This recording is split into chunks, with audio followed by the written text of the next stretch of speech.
we went out and spoke to people, obviously, about this issue that's been really front and centre in New South Wales now for quite a while, and that is those abortion laws that they're trying to get through the New South Wales Parliament. And obviously, they really have made a bit of a hash of this. We spoke to people about a couple of issues. One was the issue of late-term abortions, and the other was the issue of gender selection. And I think, really it's interesting to hear what people have to say on this. So first, let's look at this issue of late-term abortions and how people feel about this, because that was the first question we asked when we hit the streets. Yeah, I think about 12 weeks. I think the 22 weeks they're talking about is too far along. 12 weeks should be the cut-off point because, that's when a baby is not really fully developed. But with 22 weeks, it could be ready to be born. Abortion that close to, birth is insane. They're a full person and there should 100% be a cut-off. If you want abortion, yes, but early age, very early, What should the cut-off date be? A couple of weeks is okay, maybe. But after a couple of weeks, murder. It's not nice. I think the longer it goes, the more it starts becoming like a living life. So there should be a cut-off. Maybe the first heartbeat or something like that. Certainly no later than 3 months, I wouldn't think. Don't think it's right to terminate a life once it has been growing for so long. I understand that people absolutely at times in their lives need to abort babies and terminate, and the adoption system's not as strong as it was before. But I don't think it should go on and people be too indecisive about it. I feel like there should be a quick cut-off. Yeah. Look, I think there should be a cut-off date, but at the same time, I'm a big fan of a woman's choice, and I think there's a time when it does become a life, but it's a woman's choice over their body. For me, I think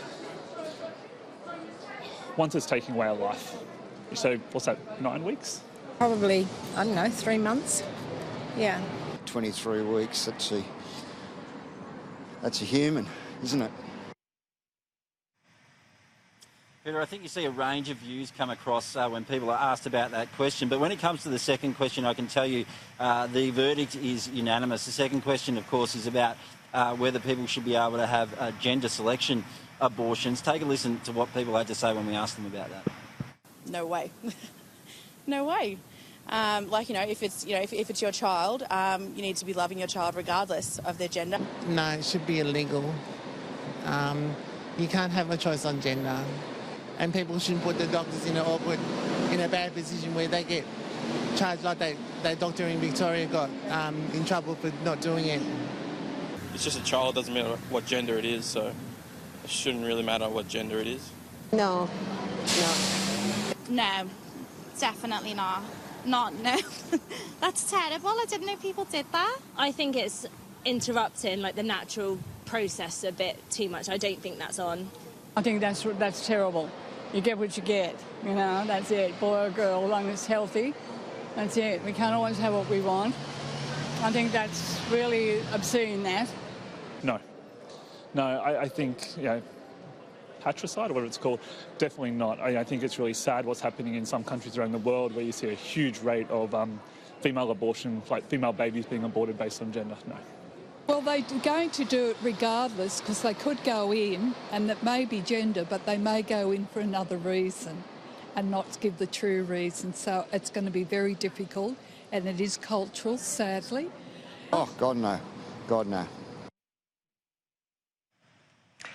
Well, I'll tell you what there, Matt. I think in the first package of comments from people, I think almost everyone supported some level of early-term abortion being legal, being decriminalised.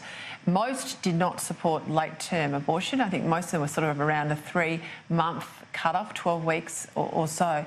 Universally, there was objections to the sex selection. Now, what strikes me is just so bizarre. And look, I've had this conversation with people I know that are pro-choice and that are pro-life.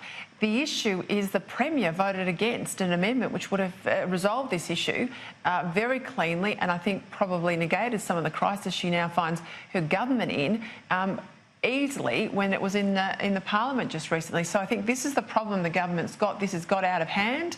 They're not controlling the issue. They're hostage to it. I was thinking today, you know, when have we heard from the New South Wales opposition leader? She has just quietly got right away from this issue and made it all about the Berejiklian government. Yeah, they've made a total hash of this, there's no doubt about it. They've rushed the legislation and, you know, now Gladys Berejiklian really is paying the price for that. I think they really need to have a good hard think about this again. You only have to listen to the verdict of the people there. You know, it's almost... it almost never happens when we hit the streets and ask people about these issues that you get a totally unanimous view when it comes to an issue. But you heard the people speaking on that issue and they were unanimous in their opinion there. And I think if you ask most Australians, I think, you know, you would find... I'd be surprised if 98, 99% of people wouldn't share the same view. I think really it's a no-brainer here for the New South Wales government, and they really need to sort this issue out and sort it out pretty quickly. Yeah, I think the leader needs to come back from overseas and start to lead, Matt. It's cold down here in Canberra. I'm assuming it's warm up where you are. It looks terribly balmy, I have to tell you. Enjoy your weekend. Thanks very much, as always, for your feedback tonight.